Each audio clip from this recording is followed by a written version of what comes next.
And usually I work out 3 days a week and then walk on the beach the other days. Oh, good. That's what I do almost. Yeah. And then try to get a bicycle ride in about every 2 weeks or so. Right. Well, are we going to? We still have some other people coming. I think right? Kenton is coming. I'm not sure about him. It turns out structural biology is on an Atkins diet, all protein and no carbohydrates. And we're trying to change that. So I think he posted sometimes, didn't he? No, maybe. Optimal.org. I remember the DOSS on the. Yeah, I've written quite a bit on calorie restriction stuff. On the what? On calorie restriction. Oh, okay. I've written quite a lot on that, with futurism and stuff. Luis, how are you? Got a medal for something there already. Rice. I think we've already started eating, so you can probably. Oh, haven't you? Yes, I would. Calories, it's a very low calories. So how long have you been on, I guess, practicing or mindful of CR? I've been practicing for about 7 years, okay. 7 or 8 years. So how long have you been following the list? A couple of years, but I'm not very active on it. I find the signal to noise ratio is not that great. Yeah. Also I find that on the list far too much time is spent on discussing really eating disorders, and I don't have an issue with that, or people who want to lose weight. I'm more interested in how to do healthy CR, all the eating disorder issues and losing weight issues are not really that interesting to me.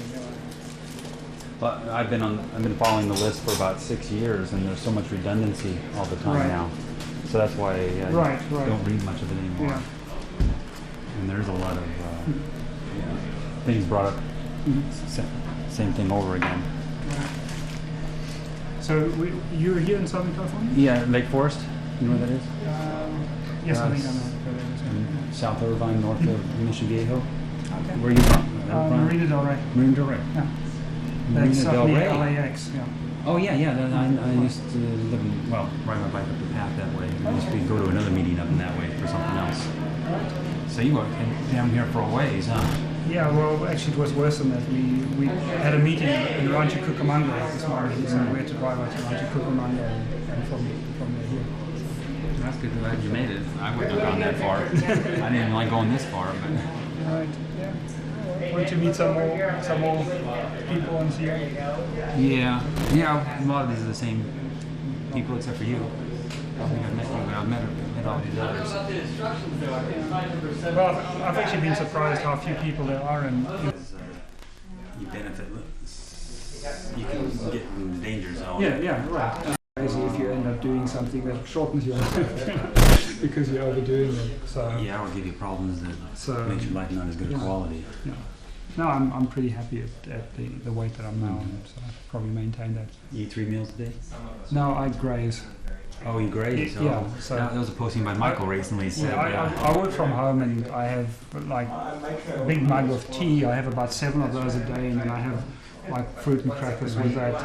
So that's about between 100 and 150 calories with each tea. And then I have usually a small meal of 300 or 400 calories. And that's Well, at least one thing about grazing, you don't have as much bulk every time. Yeah, I much prefer that. Than eating one time a day like Warren does. Yeah. No, to me that wouldn't work. Also, if I don't eat for 4 or 5 hours, I definitely can feel energy that I want to eat a small snack. And I think it's better for blood sugar, but that's controversial debate. I think it's actually healthier to graze and to spread your blood sugar. Yeah, just overall, I guess, because overall. that's why you do it, huh? Overall. Plus, what works for you. It works for me, yeah. But whatever works for people. Right? Yeah, that's the main thing. Kind of like working out in the gym, whatever keeps you on your practice. And of course, you must enjoy life. If you hate your calorie restriction, then or if you're stressing over it or spending too much time with it, there's really no point in doing it. That's what I've gotten away from more. Okay, I need to talk to this thing.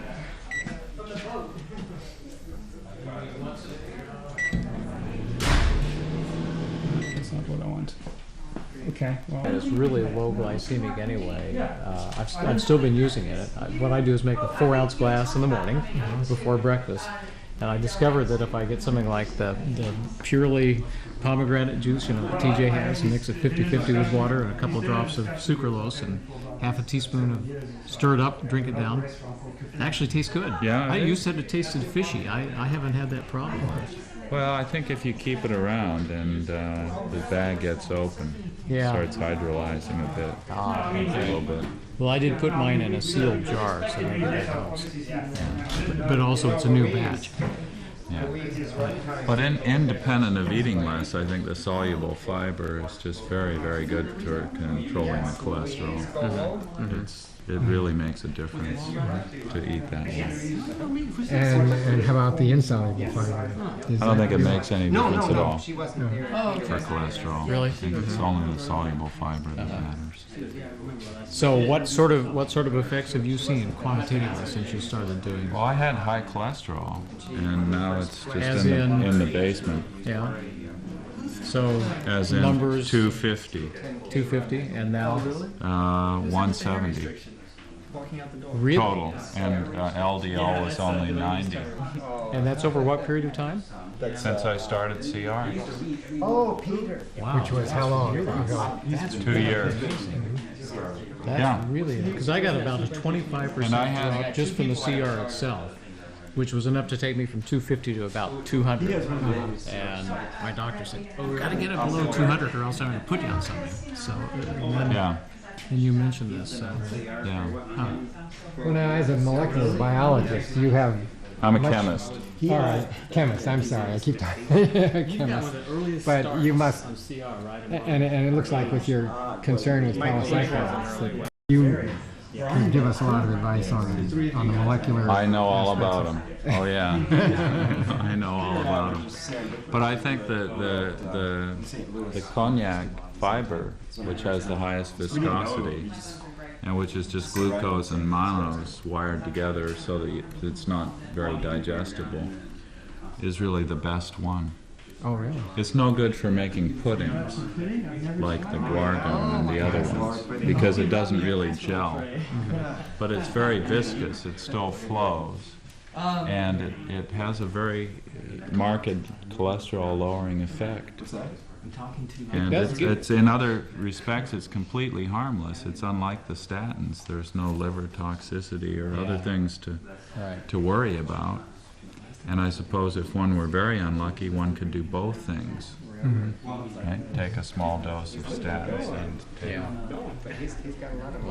take the natural fiber. I don't intend to try that unless really forced to. I think even if I were to settle at 190 or just below the 200, my HDL is so high and tries are so low. All the ratios look really good. It's just the total is high and the LDL is still higher than I would like. Well, now you all are runners. What kind of, what's your calorie level do you find is optimal for a running day? Well, it depends if you want to be walking at the end of the run or running at the end of the run. I go very easy. I just take my dog out. I don't try to set any records. I just enjoy the day, and we walk if I'm tired, and if I'm not tired at the end of the run, we're still running. And I still stick to eating once a day, though, running or not. And if I just turn around and go back home if it's not going to be a day to keep running. Right? So I'm not too strict about it. I'm not training for any time on a race or anything like that. How about you, Greg? I can't really say in a quantitative sense, Nick, because I didn't start really quantitatively tracking calories until sort of like January, and that was very shortly after I broke my leg skiing. So I had to stop running for 4 months, and I've only started that about just in the past 4 weeks. So I'll have a better idea, I think, by the end of the summer. It is interesting, though. I was telling Warren and Kuram on the drive over here that my weight did go up by about 2 pounds over the past few weeks, even though I don't think I've been eating substantially more. And it seems to be a recurring thing that I've seen in the past. Runners will notice that if they take time off for some period of time, they had an injury of some kind, you get back into it. Something changes and you're either more efficient and you gain weight. I don't know what the deal is, but so I did cut back on calories as a result of that to get the weight to start dropping again. But there have been a couple of times last Saturday. On Saturday. That's when I'm using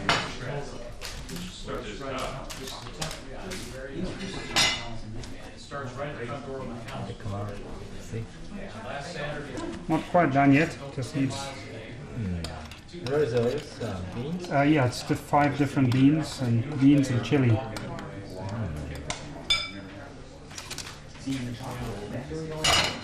Yes, we eat the garnish. That's right. Garnish is our treat.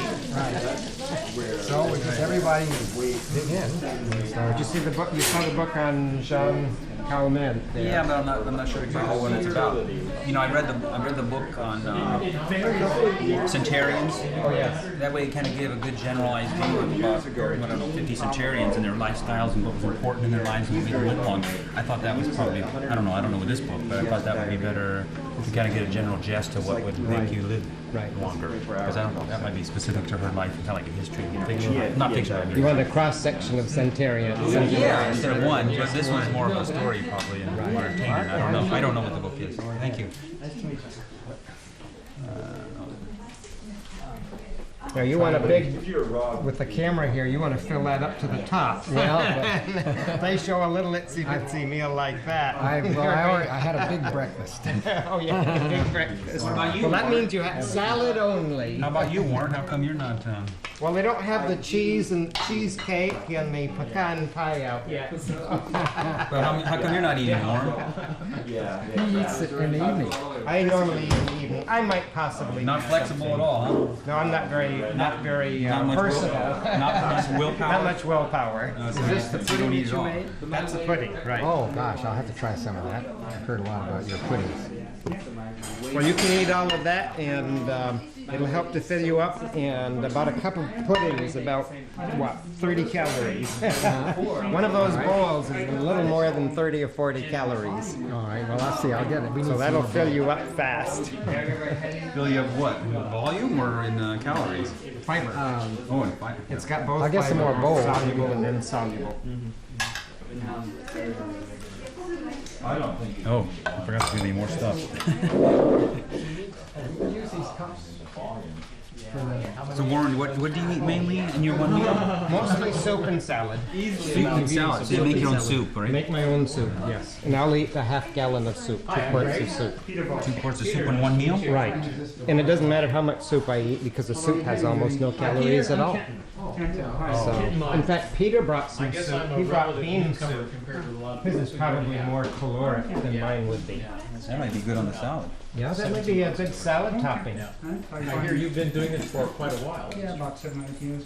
Kind of like a dressing. There you I go. don't find that it was any particular. And if it's nice and salty, it'll taste better, right? I actually don't like salt. You don't like salt? I eat a lot of salt. Not all that much, really, but Some obesity avoidance. I'm not one of these salt avoiders. I remember when I was a kid growing up, my father, who was very athletic in high school and college, just got really. とりあえず一回行ってみるわ。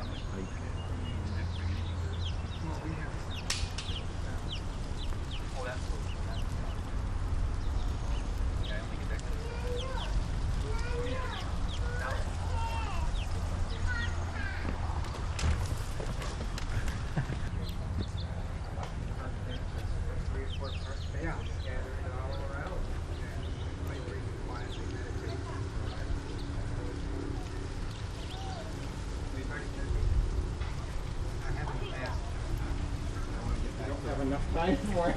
You meditate over your books and computer.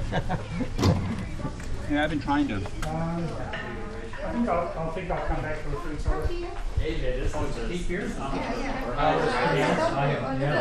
like these. Pretty good. I like these CR plates too. Okay. Well, I didn't bring those. I'll try I just some. brought I the don't big know that I've ever had salad. kefir. But they complement You each other. can't go wrong with something like that usually. Oh, look at that almond. I'll take 2 of those. Look at this. This is like a meal. Everything in there. Yeah, I know. It's complete. Oh, how nice. Forks. I should stop here.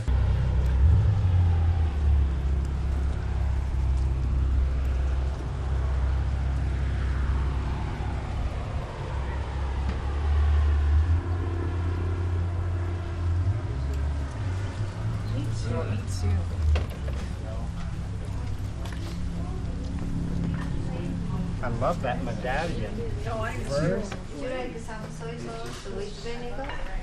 No, it's I think mine's fine plain. I don't think I ate it though. What is this? Is this another Warren contraption or what? It's kefir. It's kefir. And this But however you pronounce What it. is that? organic soy sauce. Some sort of a... Oh, kefir. Yeah. Oh, I know what that Making is. your own taste. What is this? Kefir, it's like yogurt, but better. Oh, let me With try. fruit salad. I'll try this. It's, Yeah, it's got a great taste. Oh, yeah. they sell it at many health food stores and things. As you probably Yeah, know. I've heard about it, but I haven't actually tried it. Is this the chili here? Yep. Oh, my vegan self. I love Five breaking the rules. I eat vegan unless I go out. And I just like What is that, beef? chomp on anything. Yeah, actually, Oh, okay. I'm least enthusiastic about beef because of mad cow. Carol and I have been avoiding beef for the last 2 years, and now all of a sudden, all the mad cow popped up in the U.S. and we're just like Try some laughing. grapes. Wonderful. Would you like some of these too? There's an avocado, Karam. Beef I in there? think so. I don't know. It looks maybe it's vegetarian. Five bean chili. Hmm? So, chili. Five bean. Let's take a look at. Oh, it says all vegetarian. Oh, okay, great. Will you like some? Yes, thank you. If it's You can vegetarian, just put it Put right. in there? Yeah, Okay, sure. All right. that's fine. I'll take another 5 spoons or so. Great. If it's vegetarian, Yeah, if it's all over it. Yeah, I think for the protein, I think I should. And look at this. Someone went to the trouble of making an avocado for me. Didn't have to eat it. Should have gotten 2 plates. Sorry, Karam, last one. What's that? I think I may have scarred. No, there's 2 more slices of avocado. This is great. Wow. Look goofy, but I've never thought about it. Right? Orange big on So I started doing some searching, and when I searched on cron, your pick came up first. That's good chili. Started reading strawberries and caloric content of foods, and I started getting more interested. I only weigh my food. And I've done it for us. I'll weigh it a couple of times a day. You know, for 2 or 3 days, I'll weigh everything. And actually, I Hey, understand that's a that the very new good time. system is more accurate. 323? The new, I mean, That's the excellent. Nutribase.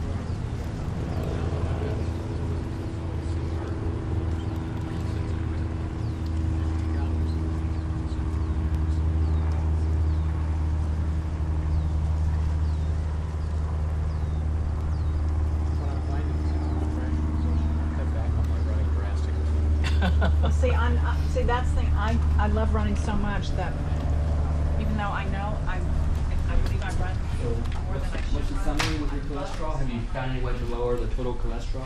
I've got great From- HDL, but total is high. 250 to 170. How? You said you quit CR. exercise? Oh, really? Yeah. But it's so easy. That did Magic it. bullet, huh? Yeah. CR is lowered mine, probably no more than 8%. I think it's just genetic. My profile is so good, my HDL is over 100, but the total is around 210, and that's just the way my body works. I think my mother has had the same Enigma ratio. Well, that's very high HDL. That's off the Yeah, normal it is. scale. It is. I bought the cardio check, and it automatically calculates your LDL based upon the other numbers. But my HDL is so high, it won't even run the formula because the Assume formula is something's wrong. invalid for over Negative 100. percent. But that's okay. I mean, you're okay then. So. Yeah, I think so. But I started off CR with a very low fat diet, you know, going with Walford, who really felt that Low fat. 10% fat or so, and I was around 10% fat.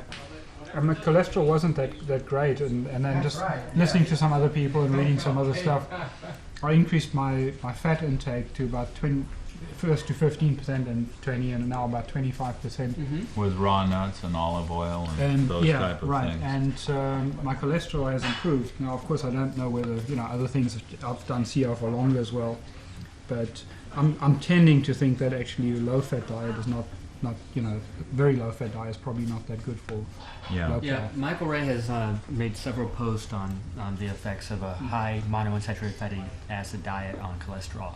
And many tests on humans have shown it to reduce the cholesterol. With my home cholesterol cardio check, I've been on the high MUFA diet for about a week, and the cholesterol has not moved yet, but that's maybe a little bit early. Yeah. So I think Greg and I are both giving it a shot. So we're seeing if it'll bring down I our don't total believe in the cholesterol. super high protein diet. To me, that seems wrong. Yeah. I don't believe in that either. I do. You believe in the super high protein? If you're on I high don't- Super high CR, protein. if you're on high CR, like 40% plus CR. What's high protein? That's the question. Well,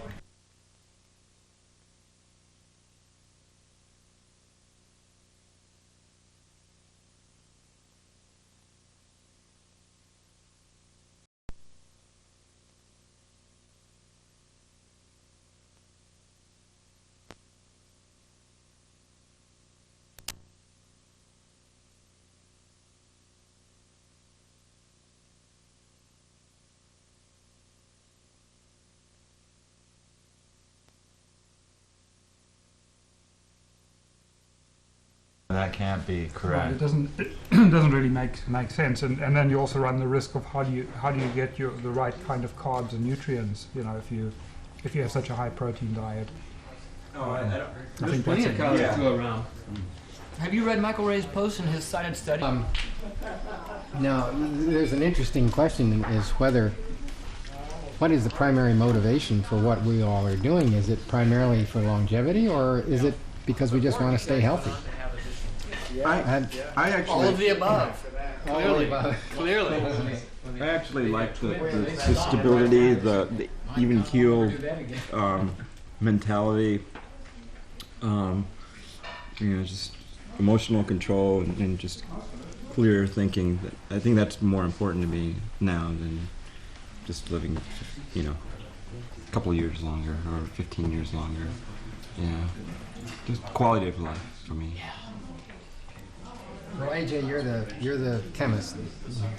What are you looking for? I'm mostly interested in maintaining good health and avoiding diseases like cancer, Alzheimer's, heart disease, and the whole spectrum of diseases of aging, which seem to be increasing as people's waistlines increase. And I feel that there's a lot of evidence that can be avoided, and that one need not take all these drugs, and that you just live a much better life just by cutting calories back to a level that's more representative of what you might have been eating if you were forced to find your own food. Wake up every morning, there's nothing to eat, there's no refrigerator. Now go look for something to eat, and what you find is not great before agriculture, and yet I think the human body is like a cactus. We're tough, we're optimized for drought, and we can be killed by overwatering. Actually, you should read my article on my webpage, Calorie Poisoning. I actually, since I went to the conference, it really changed my mind about how I see calorie restriction. Not that we are doing something abnormal, but that basically the rest of the population is killing themselves, calorie poisoning themselves. And that's sort of more the take I have on that. Well, now, it's interesting to see whether people relate what we're doing with caloric restriction to what it is that we're doing the rest of the time. And I see the connection for AJ because of his research that he's doing in chemistry. And you're involved in artificial intelligence? Correct. Yeah. And you think into the future as to some possible scenario for where we'll be in another 30 or 40 or 50 years in terms of artificial intelligence, and whether the population will be even more aware and sophisticated about what they're eating? Well, actually, my views are much more aggressive than that in terms of futurism. My research is that I'm doing is actually to help solve some of the problems, or hopefully most of the problems, how to generate a machine, to build a machine that can actually think and learn and help us do research. You know, the sort of singularity kind of concept of futurism. And I actually believe that that's more like 10 years away than 30 years away. And that's, I'm actually spending my life doing research in that field to hopefully get to the point where we can conquer aging, conquer disease, and that, you know, through technology. Well, that's pretty exciting. Are you involved in, with your artificial intelligence, with speech comprehension and? No, I actually don't believe that is the way to go. It's more, I believe, the fundamental cognitive infrastructure or substructure in animals, you know, that took billions of years to evolve, is actually the hard part to crack in AI, and that's what we need to concentrate on, is basically autonomous interactive learning like animals do, that's the hard part to crack. And that it's relatively simple to go from there and have human level intelligence, which is, you know, flying in the face of what most of AI research is doing. So I believe logical thinking and language is actually a relatively easy part once you've cracked animal learning. And I think evolution would, you know, support that kind of view, and also developmental psychology. That, you know, most of the heavy lifting is done in pattern recognizing and pattern learning, and that abstract thought and language are really just an improved way of using that pattern mechanism. That's pretty interesting. Greg, would you have any theory as to why it is that so many of us are involved in technical activities as part of our regular working life? It's a good question, isn't it? You're working with NASA. Yeah, I work on NASA grants and lead groups of people who design robotic probes to explore the planets, and we're on a quest right now to find evidence of past or maybe even current life in the solar system. It's an immensely exciting intellectual endeavor. But as to why so many of us are technical, I don't know about you guys, but I sort of stumbled onto this whole thing sort of through reading and self-educating and surfing the web and that sort of thing. So there may be a common denominator there as well. But I think another thing though is at this point in time, if you're going to do this safely, you need to be self-aware of what the implications are, so that you proceed carefully, you monitor your progress with blood tests and so forth, and that sort of thing I think appeals to people who are sort of technical to begin with. Reason over emotion. Yeah. It makes sense to try and extend our lives using technology. Right. Overcome the emotional urge to overeat and eat junk food. Also, it's one part is that there are so many men and very few women in this, is that if you want to have the test done, the medical test done, then you have this need to know. You want to find out what your body is doing, what it's all about. And we are concerned about the insurance and, you know, social implications of that, but I think women are even more concerned. You know, there doesn't seem to be much consternation among the group of men that their medical test can be used against them. But women see this as a real problem. Mm-hmm. And so if you go and have the medical test done, then it becomes part of your file that, you know, companies that want to hire you can say, look at this, you have this genetic makeup that in 10 years you might get cancer, so we're not going to hire you. That seems to be something that men don't seem to consider frightening, but most women that I know consider that very frightening. And that your children can also be judged on that. So, you know, how many people here have children that want to have their children's genetic makeup, you know, discovered and then available to schools and to, you know, private school that you want to send your child to, or Harvard. Harvard says, well, you know, how does your child score? Run through insurance, I don't think so. It seems like you could keep it private. Well, possibly. Maybe I'm an optimist. A little too much. Well, you could I argue. think the reason why many of us dabble in calorie restriction is it's kind of like home improvement. If you need a confidence level, and we have technical backgrounds, so we have the confidence. Just like some people would not break into their wall of their house and replace a door unless they had some, you know, some. You're going to be lean and athletic anyway. Yeah. It also doesn't seem like much of a stretch to bring my body weight down so low, because women are encouraged by our society to look like, you know, to have a low body weight. So it's not that much of a Well, so are shock on the guys. human body. If you believe all of there's some truth behind all of the psychology of the ads that you see in the newspaper for Calvin Klein underwear and stuff like that. I mean, no one gets skinny like us. Yeah, and people don't get skinny like. oh, that's true. No, totally. But women, I mean, Kate Moss is like, guys go crazy about that. Well, yeah, and Claudia Schiffer and so many. Yeah. But It's all societal. I mean, I'm attracted to very fit, athletic men because I particularly like runners, and most athletic, competitive, elite runners, male runners, are very, very thin. So you guys all look terrific to me, but I'm in a select subgroup of women that appreciate male runners, and most I don't want to say many American women do not particularly like skinny men.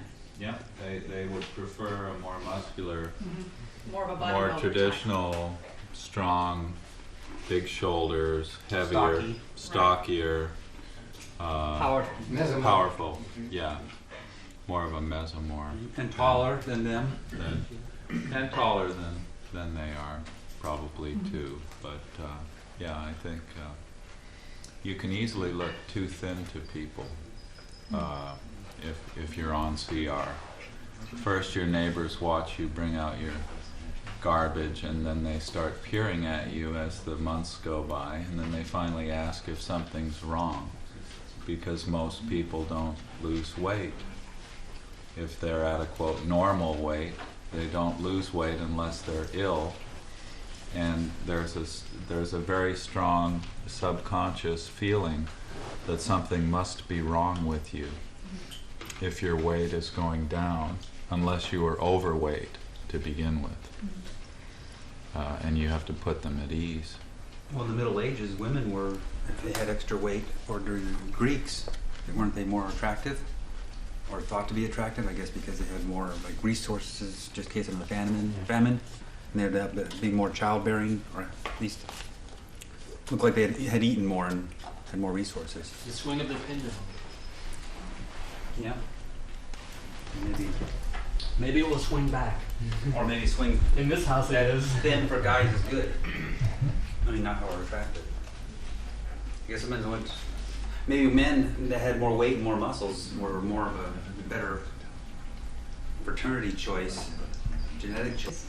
They could get, because and especially for women who needed to stay slim, models and actresses, because they could stay slim, stay healthy, and exactly Stay stay healthy instead rather than of going being on. unhealthy. It's got to be wonderful for a woman not to have any conflict with the practice of CR, basically. Everything is in line with what society expects of a woman. It's much more difficult for guys that way. I'm glad I'm a girl. You know, I surf, and it's similar to running. A lot of people who surf have very low BMIs, mostly because they're very young. But after losing my last 40 pounds, my surfing has gone up like a full level. So I get personal paybacks, but society still thinks, I look pretty strange. If I just had the face of a 12-year-old, I think I would fit in just fine. How much weight have you lost? About 165 to 125. Wow.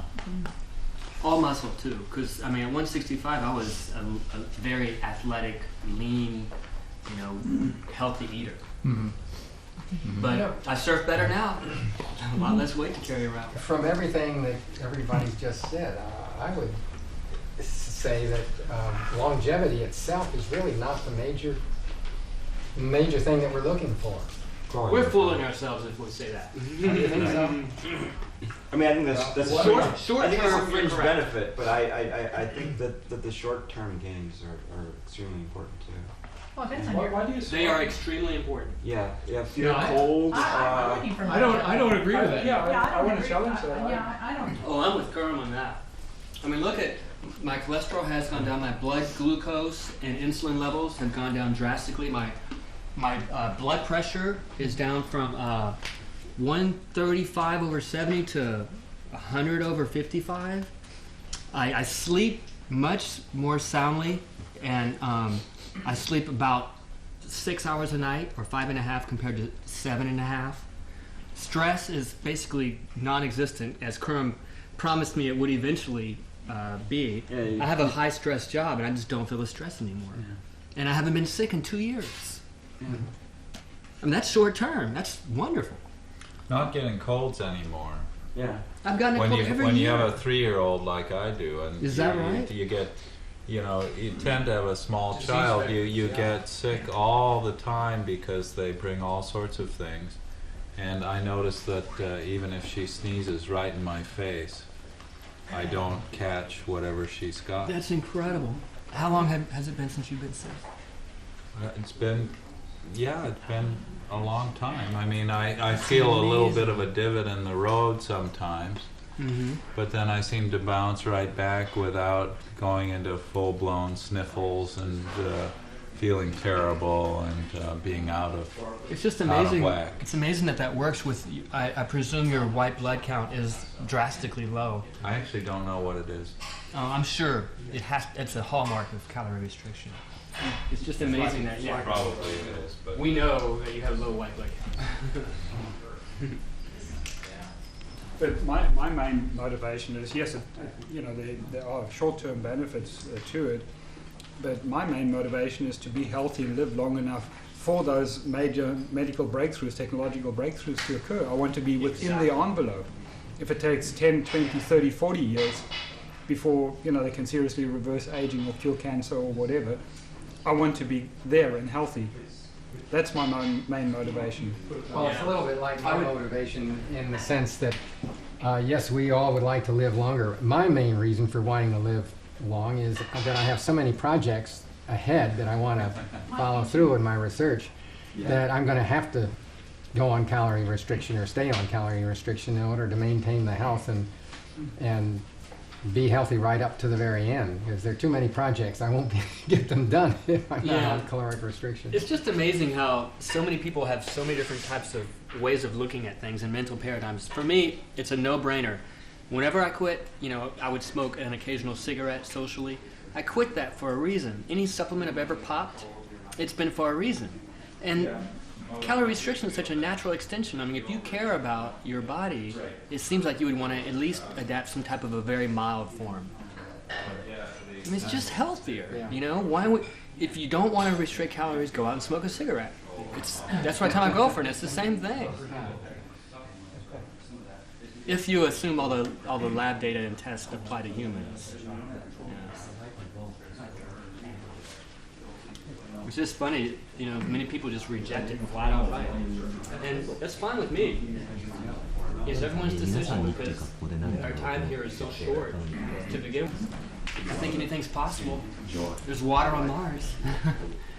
I think it very well. I think there definitely will be scientific interventions to dramatically improve health.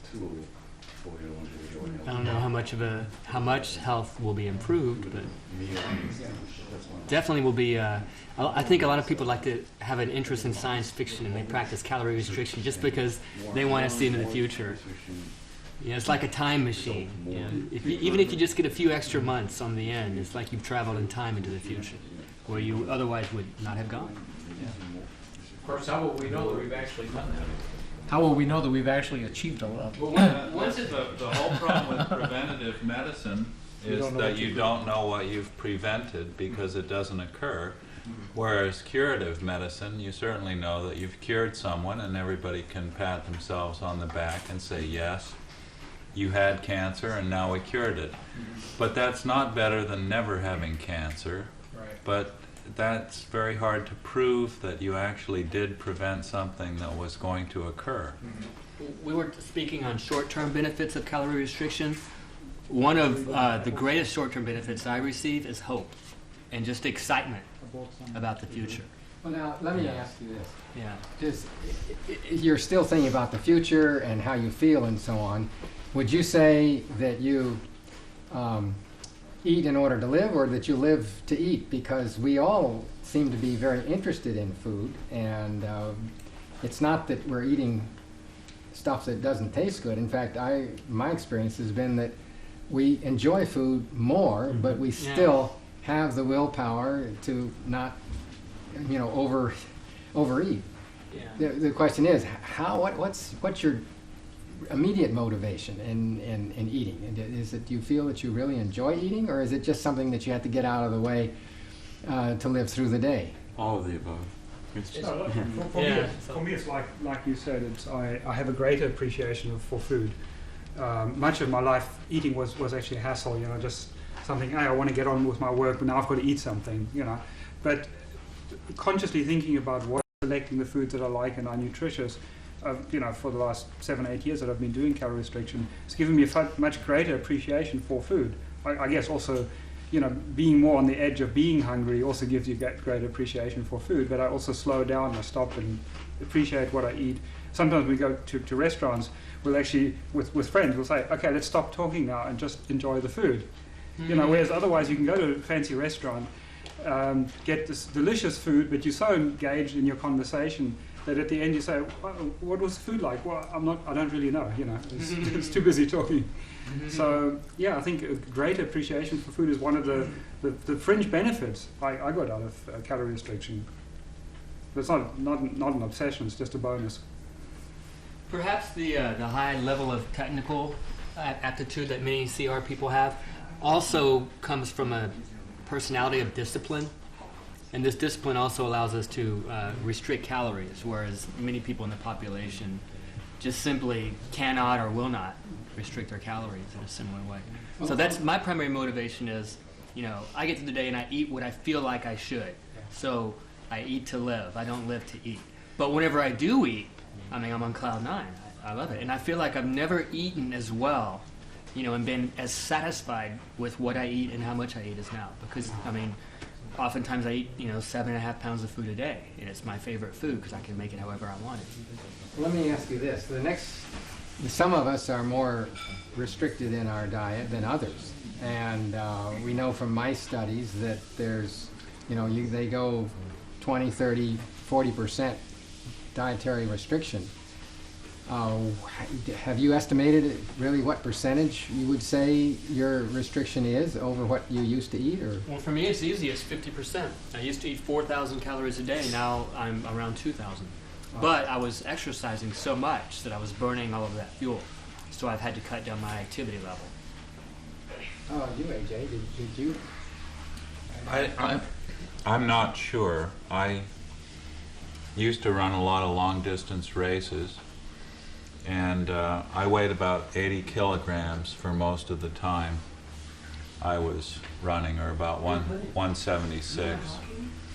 And when I was training for some 50-mile races, I got down to 168, and I remember thinking at the time that if I were much lighter than that I would probably get sick and something terrible would happen to me. And that was completely wrong, of course, but it was a really very powerful thought in my mind that I should eat quite a bit more to make sure that this didn't happen. And since I've cut how much I eat substantially, I don't know the exact percentage, but I never used to go hungry, and I do now. So that's a huge difference right there. I've also cut the mileage quite a bit, and I went down to 70 kilograms quite rapidly, and then have since dropped to 67. And I'm still going down a little bit in weight, but it seems to be leveling off. And I'm not consciously trying to do anything in particular with the weight. Stay below 2,000 calories a day on total food intake. And I'm sure I was quite a bit higher than that before. Louise, do you have a strict dieter, or? I'm what I call modified CR, and the reason it's modified is because I still compete marathons. I'm still a competitive athlete, so I'm probably eating about 1,900, 2,000 calories a day, but it's down from probably 2,500 to 2,700 calories before 4 years ago. So, but it would be even. I would decrease my calories even more if I didn't run as much. But then my quality of life would go downhill because I love running so much. So, one reason I'm continuing on CR is that my performance has actually improved being at a lower weight. So I think it's a perfect diet for athletes because you can get all your nutrients with fewer calories, and the less weight you have, at least in my sport and running, the better. And I mean, the world's best athletes are, and running are very, very thin. So. I think there's no future for CR and sumo. No. Exactly. And I want to be running. Depends on the sport. I want to be running when I'm 80. So I want people to be running around me. Louise Gold is still running, and she's an 85-year-old runner, and she's still competing. Whereas most people, the older they get, no matter how good they take care of themselves, they start declining. And I want to continue staying very fit, and running will help. Running and yoga, because I also practice yoga, to stretch my muscles and get more coordinated and have better balance. But I'm more afraid of that. I'm more afraid of getting old and frail and falling and breaking something. So running keeps my muscles and my muscles strong and fit, and my bones, of course. So if I do fall, I'm not going to hopefully break anything.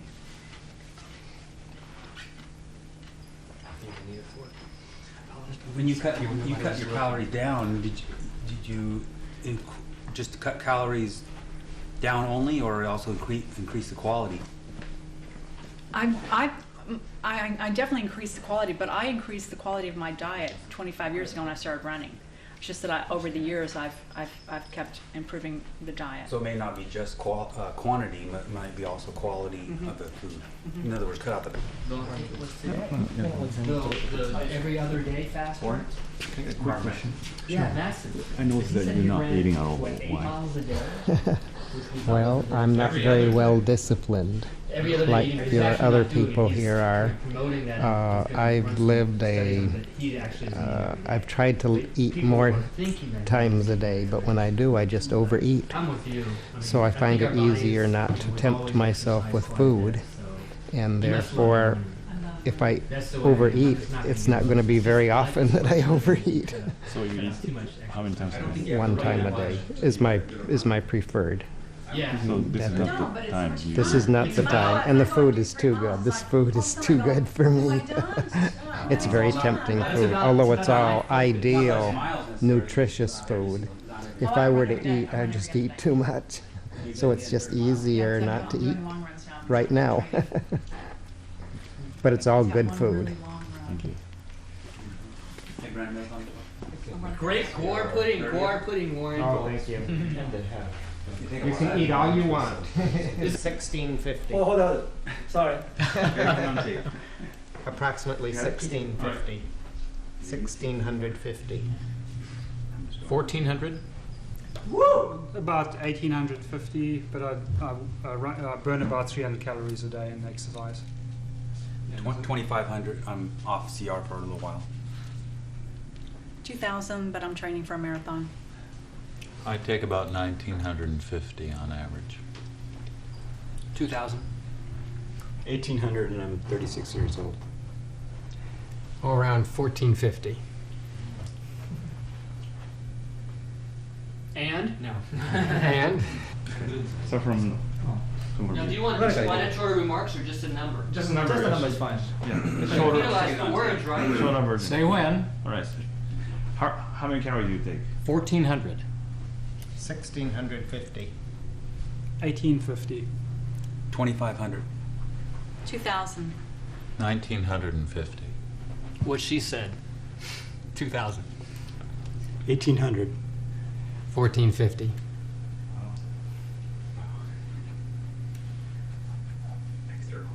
Peter and me are a couple, but is anyone else here? Do their wives or girlfriends practice CR too? I mean, No. Greg's wife is sort of CR. She doesn't practice CR in the sense of following. She likes bread and toast and things like that. But she's calories. She's 5'5" and weighs 110. She does weights and she rollerblades. But she doesn't exercise a great deal. Does she eat nutritious foods? Yes. So she's She, doing the numbers. like I, was raised by a family, that believed in good nutrition from the time we were little kids. I grew up on salads. From the earliest I can remember, my kids have all been raised with a salad for dinner every single night. Dinner at home every night. And let me ask you, does she believe in the concept of calorie restriction as we practice it? Or does she believe in a more conventional lifestyle of eating healthy while keeping her weight low? Yeah, it's probably more of the latter, I would say. My girlfriend is the same way. Yeah. She was raised by two physicians, and their poodle has lived to 18 years old. You know, they fed their poodle vegetables, and so you know, the children are looking great for their age as well. And my girlfriend she just eats well and keeps her weight down. But she is opposed to, you know, doing calorie restriction. I don't know why. She thinks the same ends can be achieved through more conventional, just keeping your weight down. I think in my wife's case, there's a great deal of skepticism about the claim that it may reduce the rate of aging. She tends to laugh that off. And so as a result, you know, CR is that age reducing thing, so that doesn't make sense to her. How can she be skeptical of that? How about the University of Washington? Hey, I don't know. She's she's a physicist. What can I? I can tell you one thing. I think there's in our society, it's rampant to be skeptical of any claim that you should not age gracefully, and that's what I keep hearing from some people. Oh, why are you supposed to act your age? Still competing? I'm 48 years old. They go, but that's what people do in their 20s. So the idea of someone staying competitive physically is something that people say, oh no, you're supposed to get all that sport over with in your teens and 20s. And then you go on this gradual downhill, you have children, you get married and have children, and then you just age and die. And so I find that, I find that in my business. I'm a CPA, and I deal with mostly conventional people, not scientists, business people. And the idea is that sports, the idea of of participating in sport, not watching sport, which everyone does, but actually participating and doing something athletic is something it's not seemly for someone in their 40s to be out there competing. I'm surprised to hear that, especially in California. In California, you have the least resistance to a theory like that, I would think. On the East Coast, I live there. Everyone would say what you're saying. And Louise, you the opposition down in the beach community as well. Is that right? That's even more amazing. Yeah, because everyone accepts my sports-minded disposition, and most people. What do you do? I'm an attorney. I have a law firm. Oh, okay. Well, that's remarkable. But I think it's more of just a particular niche of people that I happen to associate with. But I also think that Southern California in general is more activity-minded, stay young, be athletic, compared to the East Coast. Yeah. So you probably have a more of an East Coast mentality group of people that you happen to associate with in business. Well, they're real estate, so it's just mostly. Yeah, but bankers and attorneys. I mean, I met very few people in California business that are still engaged in competitive sport. They might participate in sport, but they do it as a hobby. But the idea of actually staying competitive as you get older and actually, finding pleasure in competition, individual sport, not team sport, but individual sport, and I don't see it. I guess it depends on where you are. I was thinking about the Tioga Pass run that I was telling you guys about earlier. And of the 70 or so people who run that every year, most of them are Mammoth locals. And most of them, I mean, there are no... Everybody to the group. And aren't you going to talk any? Huh? Aren't you going to talk any on the film about your calorie restriction? Mine? No. Put the camera over there. No. I'm just a beginner. Expensive. If you can have it more cheaper. You go. 22 years. So, what did you? Yeah, that's a similar question. Like meal. So your average. What does the meal means to you? Does it change since you said CR? Like, is it, okay. Anybody wants to tell? Like a brief term, like what the meal means to you now? Is it just changed to the routine now, or is it? What do these things mean? A meal to me means help to relieve stress, or so I don't get stressed until the next meal. I eat so I don't get hungry, or basically I really never really get hungry. I just get stressed over needing food. I see it that way. So I eat so I don't get stressed, or if I'm stressed, it helps calm my stress somewhat and hold me over until the stress is over. What's changed for me on CR with meals is that I'm more conscious of getting a better quality of vitamins and minerals. So I'm eating a lot more fruits and vegetables than I was. And I was already eating a lot of fruits and vegetables, but now I'm much more conscious about making sure that I get everything, because I don't take supplements. The only supplement I take is glucosamine, but I take no vitamin supplementation at all. So I'm very aware of trying to get as much as I can through food rather than through vitamins. I would add to that, a meal for me is very similar to the old meals, except for now it's more of an accounting experience. There's much more mental engagement with It's like watching a movie and knowing the background of the characters, because now I know more what the meaning is of what I'm taking in. But before, probably very similar to you, before I was very conscious of trying to get the most nutrition, but I didn't know much about nutrition. And now, you know, I have the same motivations when I eat, but I just know a lot more, so I enjoy it more that way. But it is an accounting experience. You know, you're running the tally, the daily tally, and checking calories, calcium, nutrients. Anybody else? AJ? Well, I only eat once a day, and I get good and hungry. And I never eat unless I'm hungry. So if I'm not once a day, sometimes you aren't hungry. And you don't eat?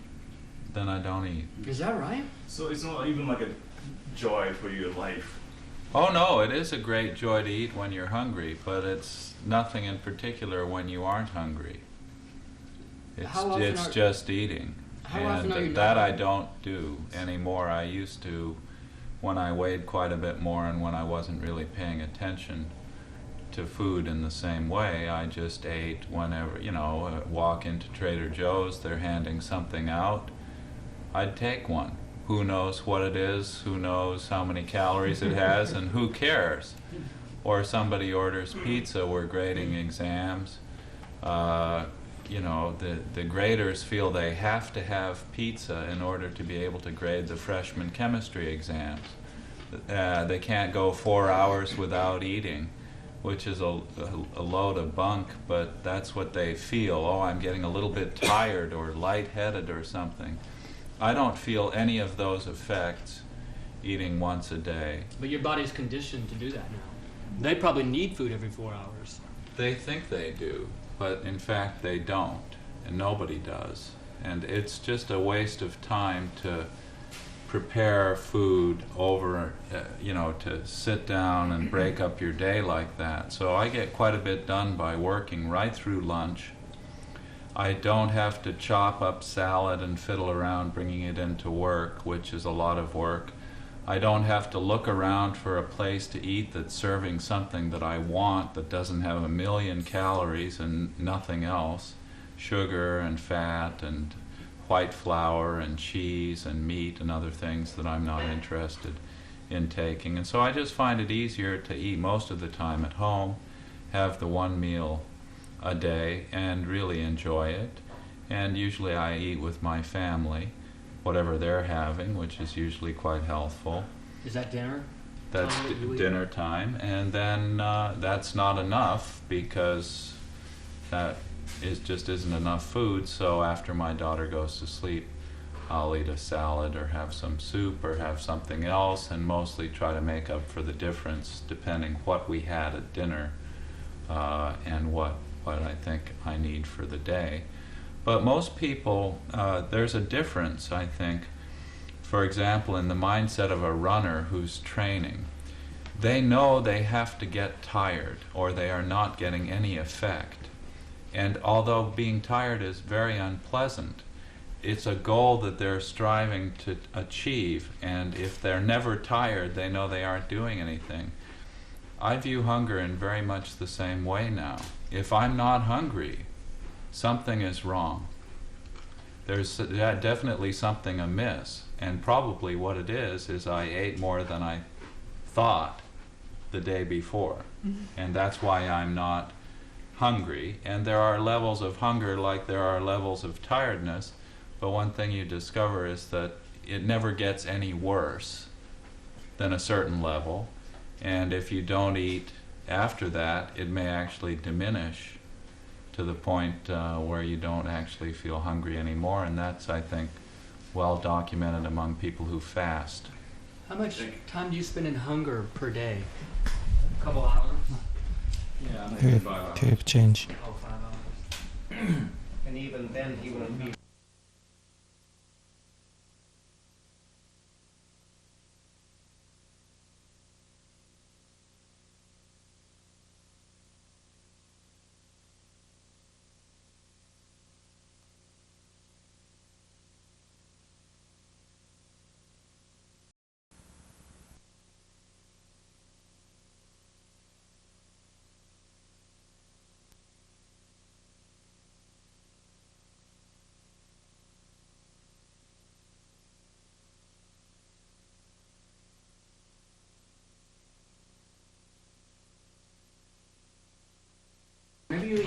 4, 5, 6 meals a day. It's like the whole day is a roller coaster of looking forward to eating, looking forward to eating.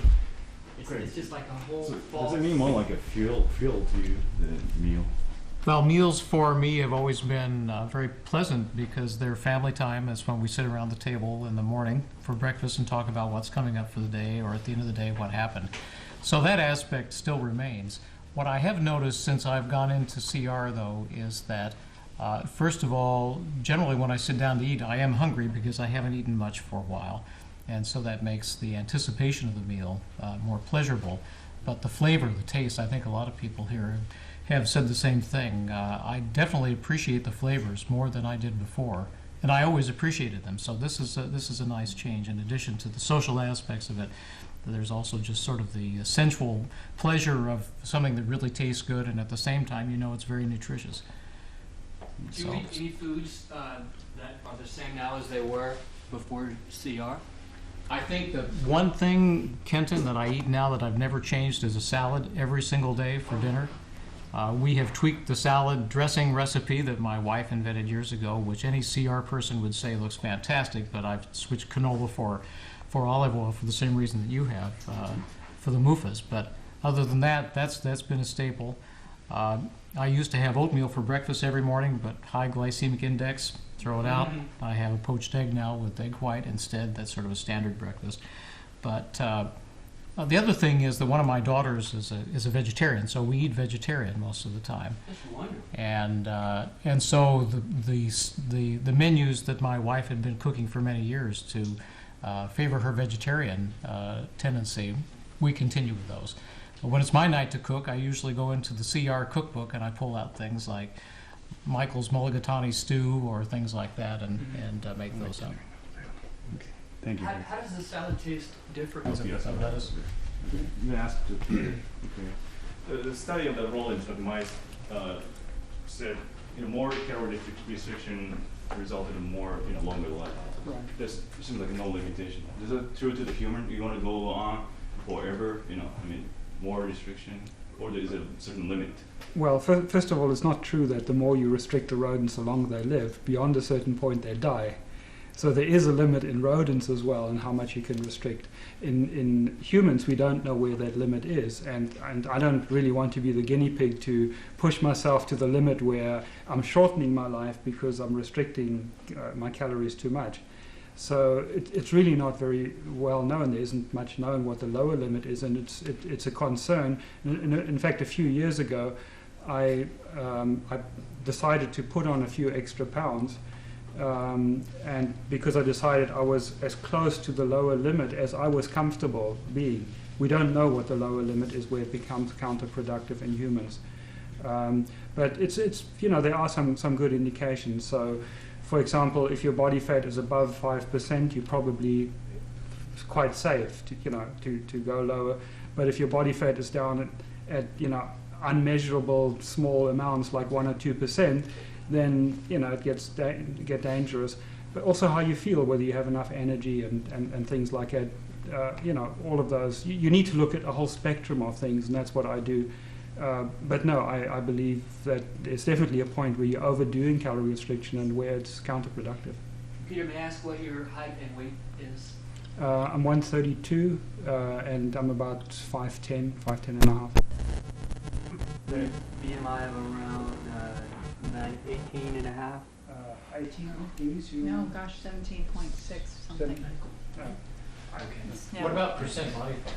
Did you know what? Have you had it measured? Well, 2%. it was down that basically it was 0.5% body fat, and then they called the people from DEXA in and they recalibrated the machines, and it came back as 2% body fat. But then you ask them, well, what? Then they ask you what is the accuracy of it. Nobody could tell you. They simply don't know.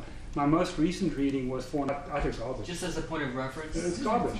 Yeah. I'll tell you my experience with them. You've got to calibrate them for yourself. I took mine with me down to this hydrostatic place called Get Dunked or something like that, and had them do numerous measurements, and then I would get on and off the scale, and I calibrated 18%. Then I did it again 6 months later, and it still had a 17% calibration factor. But I put my son on it, who was the captain of his cross-country team the year they won the California state championship, and it was complete. It said he had 17% body fat. I mean, he was really lean.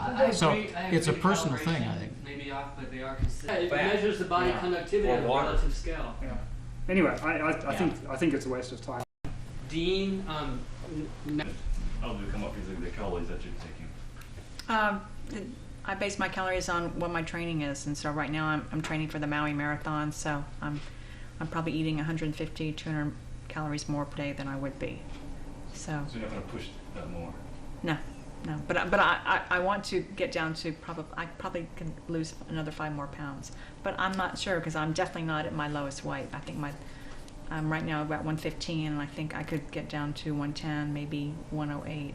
But I've been doing calorie restriction on a very gradual process because I want to keep my competitive running up. So, whereas other people have actually gone on a very severe calorie restrictive regimen, and I have not done that. You mind if I ask what are your macronutrient ratios of protein, fat on average? I think mine are probably. Simple question. Why did you start CR? I started CR because I have a family history of high cholesterol, and my doctor said I would have to start taking medication if I couldn't get it under control.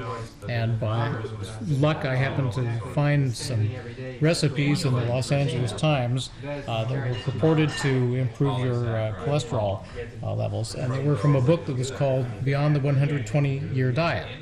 So thinking that was a cookbook, I sent off for it, and when it arrived in the mail, I said, "What's this?" And being somewhat skeptical, I read it and started looking at the website and talking to people.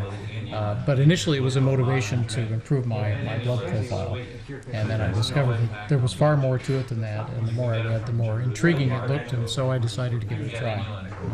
Which means you don't want to get a heart disease. Which Exactly. means you want to live longer? What was the ultimate purpose? Well, the ultimate purpose was, yes, I wanted to live as long and healthy as possible. A long, healthy, vigorous life. That was my motivation, and at that time my biggest concern was that my high cholesterol would limit my lifespan or my state of health. Can you expect how old you can live?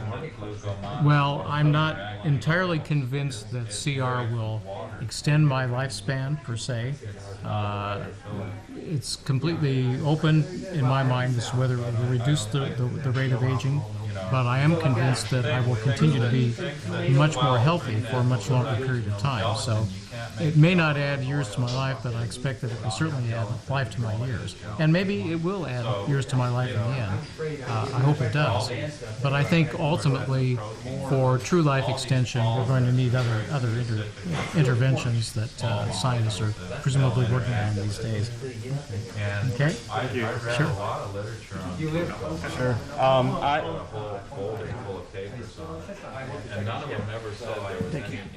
I started CR after an article that I read in Scientific American by Dr. Richard Weinrich, who was a student of Dr. Walford.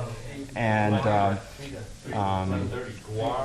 that was during my mid-20s, and I wasn't entirely convinced at that time that CR was for me. I was fairly young, and it was going to take a lot more than just one article to convince me. A couple of years later, I had some blood work done, and that revealed that I had elevated cholesterol. My diet wasn't very good at that point either, so at that time I decided to make a change. Serendipitously, at that same time, there was a program on PBS, and it featured Dr. Walford. And the key thing in that program that did it for me was just the night and day difference between the CR mice and the non-CR. They were on opposite sides of the room, and the CR mice were active and playful. The non-CR mice were gray and they had no energy. So that was the key moment that actually. So what's the ultimate purpose? Ultimate purpose? Originally it started off to control my cholesterol, and of course I wanted to live longer and healthier. now I kind of see that as a fringe benefit. And the short-term benefits that I've noticed in the years that I've been doing it, which I think it's now could be qualified as long-term. So it's carbohydrates. Clarity of thinking, greater energy, more emotional stability. That's what keeps me restricted now. 15 calories. Cut down the calories. It's not a conventional. Is it easy as you say, or is it hard? Sometimes you start. It's but your body can't. It's easy. It's a mental state for me. If I really want to do it or not, it just happens, and it depends on how much stress level I have at the time. If I'm really passionate about eating less, then other things in my life don't affect me stress-wise. So the calories, I can, like if I cut back to 2,000 calories a day, I'll drop probably 15 pounds down to 128, and then without any problem at all. And like I said, I eat so I don't get hungry, or basically don't get stressed. I'm not even sure what really hungry is. I think hunger is basically an anticipation that you're going to eat. You don't have any anticipation that you're going to eat for like a week. You're not going to get hungry tomorrow. But if you have an anticipation that you're going to eat in the next hour, but you're waiting for 3 hours for that meal, you're getting stressed and hungry for it. Okay, but now you've been doing it for a long time. But right after you started, wasn't it kind of hard? Well, I went on a fast for 14 days with water only, and I didn't get hungry, and it wasn't hard because I did all the studying and I was preparing for it, and I was in the right mental state, and it just happened. And I went from like 148 to 125. And with CR the same way, I was doing it gradually for a couple of years after reading Walford's book, and then when I got on the website and got more knowledge, I dropped fairly quickly from 145 to 135 in a matter of like 6 months, 10 pounds, but then I was running also some of my best running also at that time. And it went fine because I was focused on eating the way I wanted to, and I was all into it, like weighing and measuring and calculating everything, and had all my proportions made out, what I needed for each meal. So your blood actually, you would have more blood because there's more water going into the blood. Maybe you should do it gradually for long term. Calorie restriction, your stress will be less. But when you started, did you at any point you had it's too much and you have to get back to normal diet? Well, no, I never went back to a normal diet. I found that the easiest way to do it was simply to weigh myself in the morning and the evening. And if I find that I'm gaining too much weight, I would just resolve not to eat so much that day if it was in the morning, or the next day if it was in the evening. So it was a fairly simple process for me. But is it easy to do? Do you need a little bit of discipline to do that? It's easy for me to do it, especially if I am weighing the food, which I don't do regularly, but which I do maybe 2 or 3 days out of every month.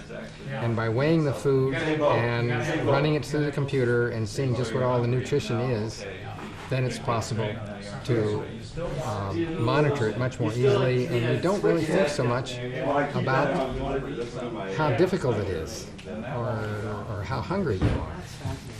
So perhaps because I'm a scientist and I think more in terms of the numbers and looking at the numbers and the different nutrition benefits that you're getting from whatever you're eating, that I think that way. But after running things through the computer for 2 or 3 days, everything I eat through the computer for 2 or 3 days, then for the rest of the month, I can more or less eyeball what I'm eating, and I have a fairly good sense of how many grams of this or how many grams of that, so that I can monitor what I'm eating pretty well without having to go to the trouble of putting everything into the computer. But simply, your wife and your daughter is not doing CR. They're not doing CR. Maybe you're eating a dinner and just a salad, and they're eating like a gorgeous steaks and fries and hamburgers. Don't you miss them? Yes, we very often eat different things, and I usually cook most of my own food. But sometimes she'll cook some very, nice food, and she's concerned about keeping the calories low for me. And so it works out that way very well. Misunderstanding. But we both have very busy lives. She has her business, and very often she has to spend time in Japan. And I have my classes I have to teach and my research and so on. So it's not always easy to do that.